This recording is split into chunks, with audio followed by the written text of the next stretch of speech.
가지고 약속이 있는 첫 계명이다라는 제목으로 말씀을 함께 나누기 원합니다. 오늘은 저희가 어버이 주일로 예배를 드리는데요.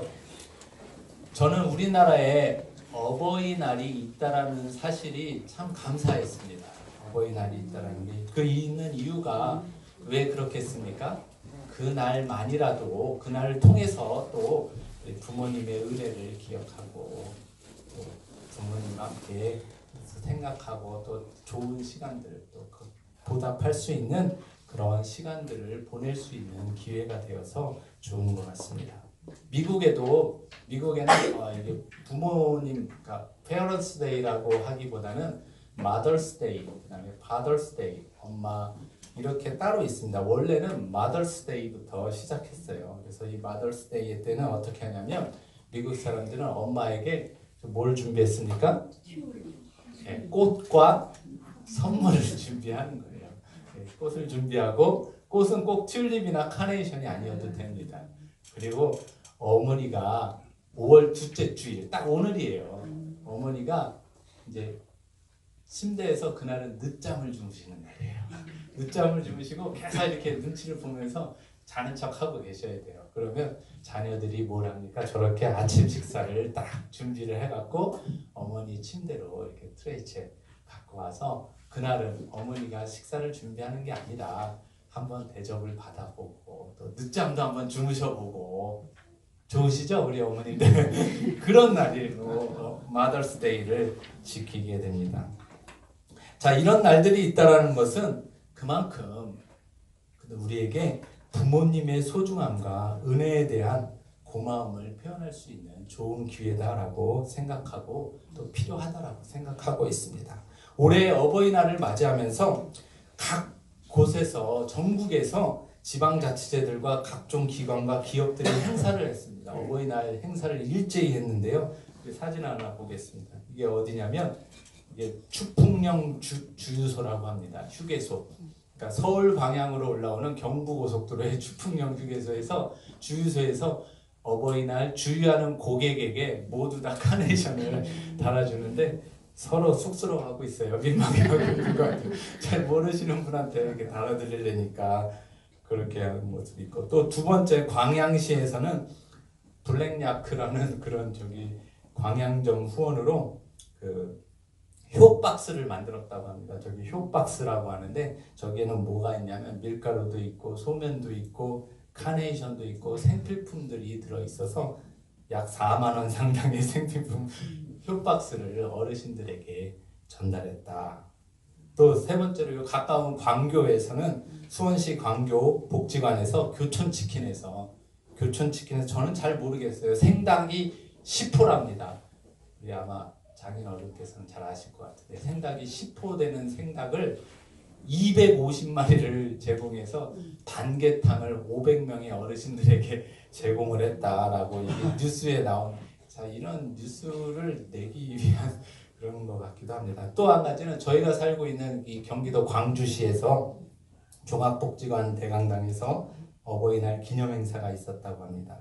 여기에는 우리 광주시장 조옥동 시장과 국회의원, 소병훈 국회의원, 또 우리가 또 잘 아시는 분도 계시겠지만 이문섭 시의회 의장 이런 분들이 참여해서 이제 1000여 명이 참여해서 어떤 행사도 하고 효행 표창도 하고 그런 걸 한다는데 저는 초대장이 없어서 못 갔습니다.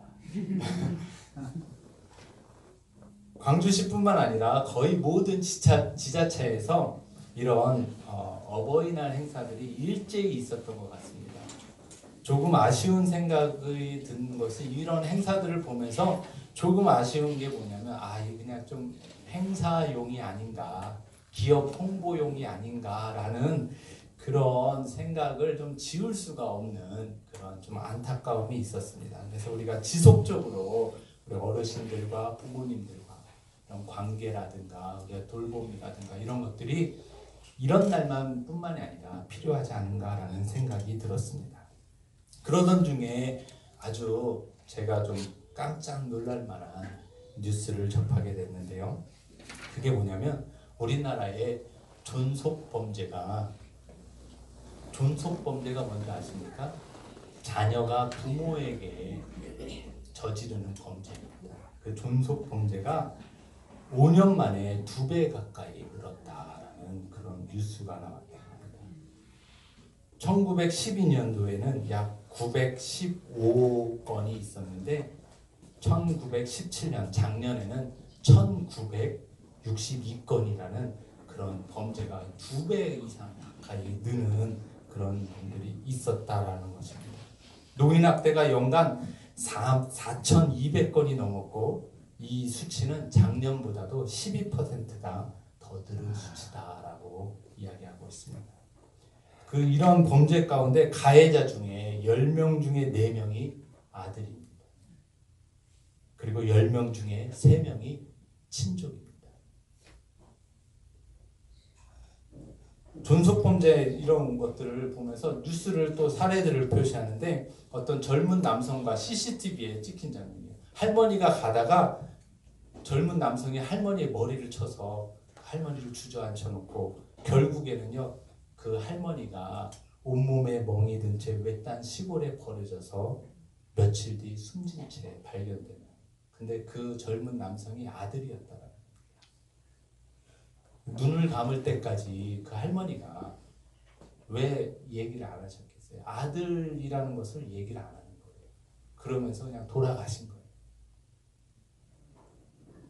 또 40대 남녀가 아파트에 들어가서 나왔는데 아버지를 칼에 찔러서 흉기로 찔러서 살해하고 고무대야에 담아서 이불로 덮어놓고 나왔는데 그 이유가 뭐냐면 기초생활수급자인 아버지한테 집문서 내놓으라고 아들 녀석들이 가서 했는데 내놓지 않자 그런 살해를 했다. 그런 뉴스가 또 있었습니다. 음주운전을 하지 말라는 아버지에게 홧김에 불을 질러서 집에다가 불을 질러서 죽이고 또 환경미화원하는 어머니에게 찾아가서 돈을 달라고 안 주자 폭행하자 뇌를 다쳐갖고 어머니가 결국은 응급실에 가셨지만 며칠 만에 돌아가셨다라는 그런 뉴스도 있었습니다. 자, 5년간 존속살인이 266건이 있다라고 합니다. 이 나라에 그러니까 해마다 50명이 넘게 이런 폐륜을 저지르는 사건들이 다른 나라가 아닌 동방예의지국이라고 하는 옛날에 그렇게 불렸던 대한민국에서 이런 일들이 일어나고 있다라고 합니다. 자, 그렇다면 이러한 것들에 대해서 성경은 뭐라고 말씀하고 있습니까? 한번 성경을 보실까요? 신명기 27장 16절 시작. 그의 부모를 경홀히 여기는 자는 저주를 받을 것이라 할 것이요 모든 백성은 아멘 할지니라. 아멘. 성경은 부모를 경홀히 여기는 자는 저주를 받을 것이다. 또 잠언 19장 26절 말씀 보겠습니다. 시작. 아비를 구박하고 어미를 쫓아내는 자는 부끄러움을 끼치며 능욕을 부르는 자식이니라. 아멘. 아멘입니까? 아멘. 아비를 구박하고 어미를 쫓아내는 자는 부끄러움을 능욕을 자식이다. 능욕의 자식이다. 잠언 30장 17절 말씀입니다. 시작. 아비를 조롱하고 어미 순종하기를 싫어하는 자의 눈은 까마귀에게 쫓기고 독수리 새끼에게 먹이리라. 아멘. 아비를 조롱하고 어머니에게 순종하기를 싫어하는 자식은 어떻게 하라고요? 까마귀에게 눈을 쪼이고 그다음에 독수리 새끼에게 뭐 한다고요? 먹히게 해라. 여러분들 이게 심한 거 같습니까? 그다음에 출애굽기 21장 17절 말씀 시작. 자기의 아버지나 어머니를 저주하는 자는 반드시 죽일지니라. 성경은 반드시 죽이라. 이런 폐륜 자식들은 반드시 죽이라 라고 분명하게 말씀하고 계십니다. 왜 그러냐면 여러분들 보세요. 실제 잔소리하는 부모에게 우리나라에서 부모를 살해했어요. 자기가 나이가 찼는데도 맨날 게임이나 하고 놀고 있으니까 용돈만 받아서 타고 있는데 그런 부모 잔소리하는 부모에게 그 부모가 귀찮다고 살해한 거예요. 시칼로. 그런 부모에게 그런 자녀에게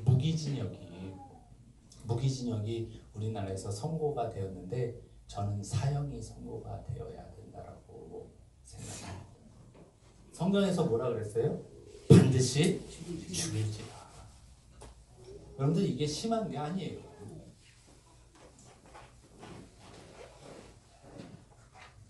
성경은 마지막 시대의 특징 중에 하나가 뭐라고 하냐면 부모를 거역하는 것이다 라고 이야기하고 있습니다. 디모데후서 3장 2절 말씀 한번 읽어보겠습니다. 시작. 사람들이 자기를 사랑하며 자랑하며 교만하며 비방하며 부모를 거역하며 감사하지 아니하며 거룩하지 아니하며. 여기 보니까 마지막 시대의 말세의 특징 중에 하나가 뭐예요? 부모를 거역한다. 또 사도 바울은 로마서 1장에서 죄악된 사람들, 죄의 성품을 가지고 있는 사람들의 특징 중에 하나가 부모를 거역하는 것이다. 로마서 1장 30절 말씀 읽겠습니다. 시작. 비방하는 자여, 하나님께서 미워하시는 자여, 능욕하는 자여, 교만한 자여, 자랑하는 자여, 악을 도모하는 자여, 부모를 거역하는 자여. 아멘. 맞습니까? 지금 마지막 시대에 나타나야 할 일들이 부모를 거역하는 일인데 우리나라 가운데 이미 이러한 일들이 많이 죄악이 가득한 지금 우리는 그러한 마지막 시대를 살아가고 있는 것입니다. 우리가 이럴 때일수록 우리 믿는 하나님의 자녀들이 먼저 뭐 해야 되는 거예요? 이 진리의 말씀 가운데 굳게 서야 되는 줄 믿으시기 바랍니다. 아멘. 오늘 본문의 본문을 이해하기 위해서는 본문의 배경을 조금 더 이해를 해야 됩니다. 오늘 본문의 말씀에 자녀들아 주 안에서 너희 부모에게 순종하라. 이 말씀은요. 에베소서 5장 15절 말씀부터 시작되는 겁니다. 그 말씀 가운데 있는 건데요. 한번 15절 읽어보겠습니다. 시작. 그러므로 너희가 어떻게 할지를 자세히 주의하여 지혜 없는 자같이 하지 말고 오직 지혜 있는 자같이 하여. 아멘. 자, 그 다음에 또 넘겨보세요. 세월을 아끼라 때가 악하니라. 아멘. 자, 무슨 말씀이냐면 구원받은 하나님의 백성이 되었으면, 하나님의 새 사람이 되었으면 이제는 지혜 있는 자같이 살아야 된다라고 말하면서 세월을 아끼라 때가 악하니라. 이 악한 시대에 이렇게 살아야 하는데 그 삶의 원리에 대해서 말씀해주고 있습니다. 그게 뭐냐면 18절 말씀이에요. 시작. 술 취하지 말라. 이는 방탕한 것이니 오직 성령으로 충만함을 받으라. 아멘. 여기서 술 취하면요, 옛사람, 내가 죄악되었던 구원받기 전에 옛사람을 대표하는 모습이 술 취함입니다. 그리고 이제는 성령으로 충만함을 입으라. 성령 충만한 삶의 모습이 그게 뭐라는 거예요? 이제는 우리가 그리스도인으로서 새 사람으로 살아가야 할 모습이 바로 대표적인 게 바로 성령 충만함이다 라고 말씀하고 계시는 겁니다. 자, 그렇다면요, 우리가 새 사람으로 예수님을 믿어서 구원함을 얻어서 새 사람이 되었으면 그 새 사람을 살아낼 수 있는 원동력이 뭐라는 거예요? 성령 충만이라는 거예요. 성령 충만. 성령 충만하지 않으면 우리가 이런 새 사람의 삶을 살아낼 수 없고 옛사람의 모습대로 살아갈 수밖에 없다라는 겁니다. 그러면서 성령 충만의 특징을 에베소서 19장부터 21절까지 세 가지로 말하고 있는데, 첫 번째가 시와 찬송과 신령한 노래로 서로 화답하며 찬송하며, 찬송입니다. 그리고 두 번째 특징은 뭐냐면 범사에 우리 주 예수 그리스도의 이름으로 항상 아버지 하나님께 감사하며. 성령 충만한 사람의 특징이 뭐라고요? 찬송과 감사. 그리고 세 번째가 뭐냐면 그리스도를, 21절 말씀입니다. 21절 다 같이 읽겠습니다. 시작. 그리스도를 경외함으로 피차 복종하라. 아멘. 성령 충만한 사람의 특징이 세 가지인데요. 그게 뭐냐면 첫 번째가 찬양, 두 번째가 감사, 그 다음에 세 번째가 뭐예요? 피차 복종하는 것입니다. 순종하는 것으로 나타난다라고 성경은 이야기하고 있습니다. 그러면서 피차 복종하라 그랬으니까 관계가 있을 거 아니에요. 그렇죠? 하나님께 복종하는 것은 물론 당연하고 그것을 연습하기 위해서, 훈련하기 위해서 우리가 해야 할 피차 복종의 관계가 첫 번째가 어디냐면 아내와 남편입니다. 그리고 두 번째가 뭐냐면 자녀와 부모와의 관계입니다. 그리고 세 번째가 종과 상전. 나보다 위에 두신 자, 그런 자들에게 복종하는 것. 그것을 우리가 훈련하고 연습해야 된다는 겁니다. 이 말씀은요, 무슨 말씀이냐면 우리가 구원받은 하나님의 백성이고 내가 성령 받은 자라면, 성령의 인도하심을 따라서 살아가고 있는 자라면 부모에게 뭐 해야 된다는 거예요? 순종할 수 있어야 된다는 거예요. 여러분들 성령 충만하다고, 내가 성령 받았다고 성령의 어떤 뭐 은사와 어떤 것들이 있다고 막 떠들고 막 설치고 막 시끄럽게 하고 다니면서 만약에요 자신의 부모를 돌보지 않는 자가 있다면 그 사람은 잘못된 겁니다. 거짓된 거예요. 여러분들 주의해야 될 것은요 바로 이겁니다. 여러분들 신앙생활 한다고요, 주일 한다고요, 교회일 핑계로 마땅히 해야 할 부모를 공경하고 해야 될 일들을 안 하는 것을 안 하시면 안 됩니다. 여러분들 그런 분들이 계시다면 제가 권면해 드릴 겁니다.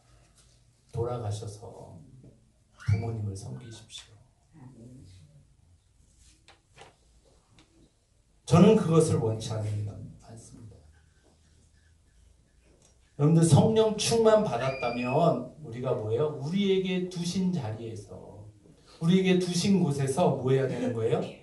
성령님의 인도하심을 따라 순종해야 되는 거예요. 우리가 부모와 아내와 남편, 나중에 이 말씀을 또 드리겠지만 아내와 남편 관계에서 아내는 남편에게 순종하고, 또 부모와 자녀 관계에서 자녀는 부모에게 순종하고, 나보다 높은 상전들을 주셨다면 그 상전들에게 뭐 해야 되는 거예요? 순종해야 되는 거예요. 여러분들 그런 두신 자리에서 순종하시는 그런 복된 하나님의 사람들이 모두 다 되시길 주님의 이름으로 부탁드립니다. 아멘. 다시 본문으로 돌아오겠습니다. 오늘 첫 번째 우리 말씀의 성경 말씀은, 본문은 뭐예요? 성령 충만 받은 세 사람은 우리에게 뭐예요? 부모님께 뭐라고요? 첫 번째로 순종하라라고 말씀하고 계십니다. 1절 다시 한번 읽어보겠습니다. 시작. 자녀들아 주 안에서 너희 부모에게 순종하라. 이것이 옳으니라. 아멘. 이것이 순종하라라고 하면서 순종해야 할 이유가 뭐라는 거예요? 첫 번째가 이것이 옳은 것이기 때문에 그렇다라는 거예요. 옳기 때문에 우리가 순종해야 된다. 이 옳으니라라고 써여진 단어는요, 디카이온이라는 단어입니다. 이 디카이오스라는 단어는 의로움, 경건 이런 의미를 갖고 있는데, 디카이온의 뜻도 역시 마찬가지입니다. 바른, 공정한, 정당한, 올바른, 의로운, 경건한 이런 뜻을 가지고 있습니다. 자, 그렇다면 뭐예요? 우리가 부모님께 순종하는 것은 그게 뭐라는 거예요? 바른 일이라는 거예요. 그게 바로 올바른 일이라는 거예요. 왜냐면요, 하나님께서 부모와 자녀를 두신 것은 하나님의 계획이기 때문에 그렇습니다. 하나님이 계획하신 창조의 질서이기 때문에 그렇다라는 겁니다. 우리는 하나님의 뜻을 뭐라고 얘기하냐면, 하나님의 뜻과 하나님의 의를 뭐라고 얘기하냐면 하나님의 의다 이렇게 얘기합니다. 의, 하나님의 의다 이렇게 얘기합니다. 그래서 하나님의 이 뜻, 또 하나님의 의, 계획에 순종하는 것은 뭐라는 거예요? 그것이 올바른 일이고 의로운 일이고 바른 일이다라고 주님은 우리에게 말씀해 주고 계신 줄 믿으시기 바랍니다. 부모에게 순종하지 않는 것은요, 하나님의 창조 질서를 거역하는 죄다라는 거예요. 그렇기 때문에 성경은 뭐라고요? 부모를 저주하고 그런 자에게 뭐예요? 그 눈을 까마귀에게 쪼이고 독수리 새끼에게 주워 먹게 하라.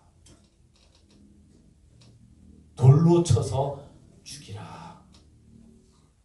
왜냐면요, 그것은요, 하나님이 부여하신 부모의 권위를 인정하지 않는 자식은요, 눈에 보이는 부모에게도 인정하지 않는 그런 자식이 하나님에 대한, 보이지 않는 하나님에 대한 권위에 순종하겠습니까? 그럴 수 없다는 거예요. 그렇기 때문에 하나님은 가정 가운데 부모를 두고 자녀를 부모의 역할이 누구라는 거예요? 하나님의 대리자의 역할이라는 거예요. 여러분들 이게요, 그러니까 내 말에 다 들어야 돼. 그게 아니라 여러분들이 하나님을 대신하고 있으니까 얼마나 두려운 말씀입니까? 얼마나 무거운 말씀입니까? 굉장히 두렵고 무거운 말씀이에요. 이 말씀은.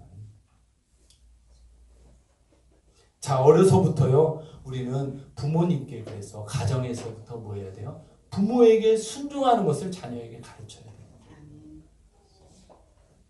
이것이 안 되면요, 하나님의 말씀에도 그 자녀가 순종하지 않습니다.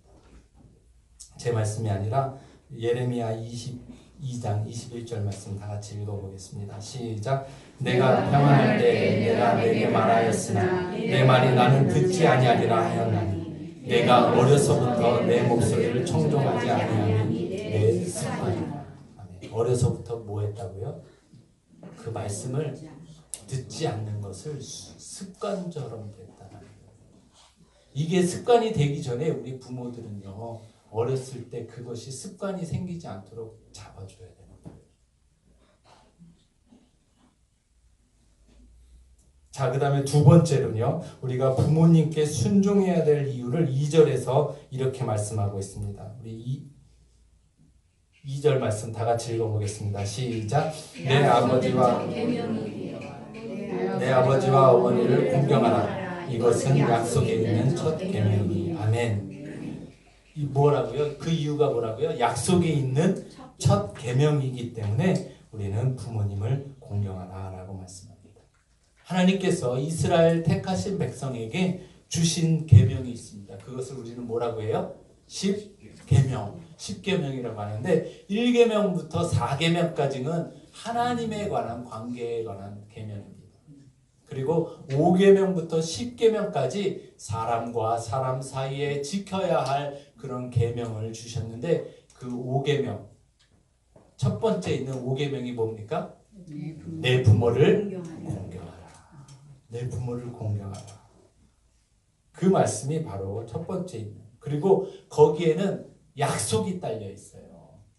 보상이 딸려 있고 조건이 딸려 있다는 거예요. 그게 뭐예요? 그 약속이 뭐예요? 3절에 이는 내가 잘되고 땅에서 장수하리라. 이게 약속이라는 거예요. 자, 이 말씀을 그러면 출애굽기 20장 12절 말씀에서 한번 보겠습니다. 10계명을 주신 그 10계명 말씀인데요. 다 같이 읽겠습니다. 시작. 내 부모를 공경하라. 그리하면 내 하나님 여호와가 내게 준 땅에서 내 생명이 길리라. 아멘. 주님께서 약속해 주시는 게 뭐라는 거예요? 내 부모를 공경하면 뭐 해주시겠다고요? 내가 땅에서 잘되고 내가 준 땅에서 뭐라는 거예요? 내가 장수하리라 라는 축복을 주시겠다라는 거예요. 여러분들 다른 계명에는요, 살인하지 말라, 거기에는 보상이 있습니까? 없습니까? 없어요. 간음하지 말라, 있습니까? 없습니까? 없어요. 도적질하지 말라, 없습니다. 내 이웃의 것을 탐내지 말라, 거짓 증거하지 말라, 없어요. 그런데 이 5계명에만, 유독 이 5계명에만 하나님께서 보상을 약속하고 계신다라는 겁니다. 왜냐면요, 우리는 부모님을 단순히 육신의 생명을 낳아주고 길러준 은혜, 그것만 생각해도 사실은 큽니다. 그렇잖아요. 여러분들의 생명을 낳아주고 길러주고 자라가게 성장할 수 있도록 해준 은혜만, 그 부모님의 은혜만 생각해도 굉장히 큽니다. 그건 세상에서도 하는 은혜잖아요. 그런데 부모와 자녀와의 관계는요, 하나님과 하나님의 자녀와의 관계를 나타내는 관계가 바로 부모와 자녀와의 관계이기 때문에 그렇습니다. 여러분들 이 비밀을요, 에베소서에는요, 그리스도와 성도와의 관계를 뭐라고 표현했습니까? 남편과 아내의 관계로 표현했어요. 하나님과 하나님의 백성의 관계를요, 하나님의 자녀의 관계를요, 뭘로 표현했어요? 부모님과 자녀와의 관계로 표현하고 있는 거예요.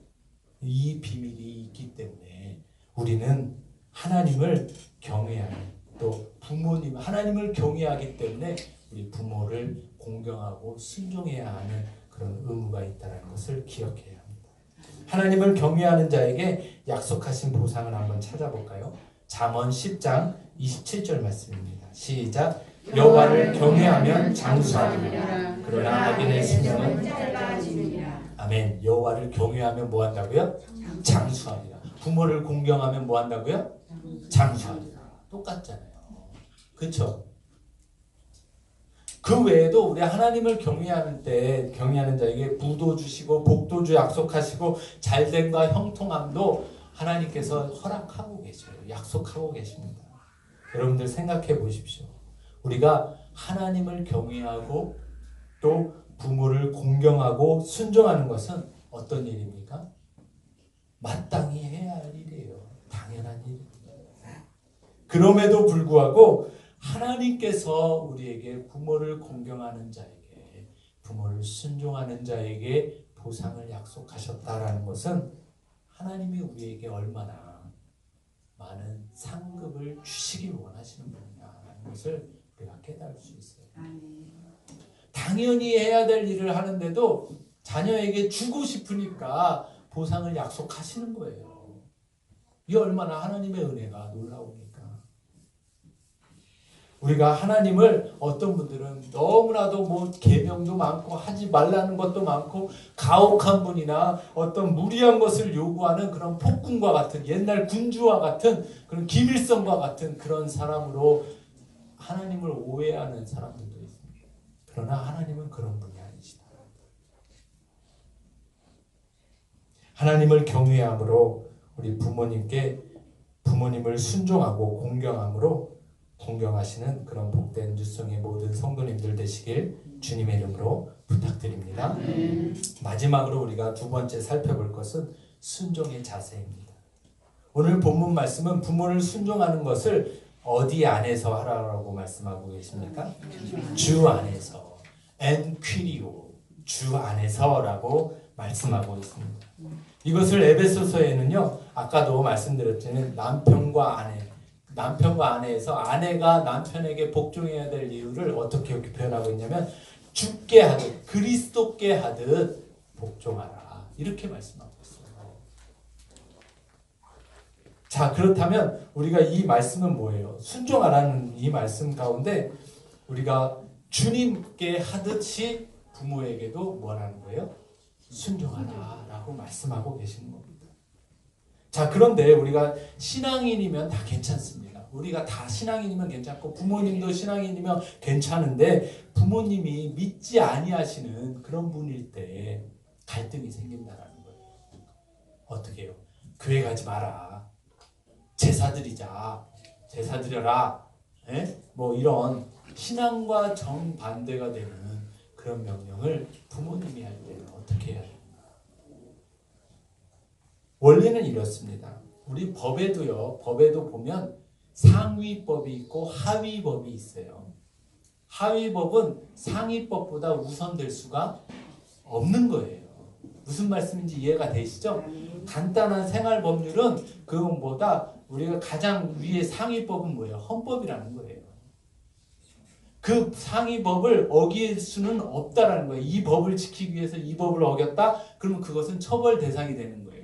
근데 이걸 지키기 위해서 이걸 좀 무시했다? 그거는 가능하다라는 거예요. 무슨 얘기냐면 무슨 말씀이냐면 우리 부모보다 부모의 권위를 주시고 부모를 허락하신 분이 누구시라는 거예요? 하나님이시다라는 겁니다. 더 큰 권위자이신 하나님의 계명, 하나님의 말씀이 우리의 더 큰 권위이신 하나님의 말씀이 우리에게는 더 우선순위가 상충될 때는 우선순위가 되어야 하는 것입니다. 그러나 우리가 이것을 악용해서는 안 된다는 겁니다. 무슨 말씀이냐면요.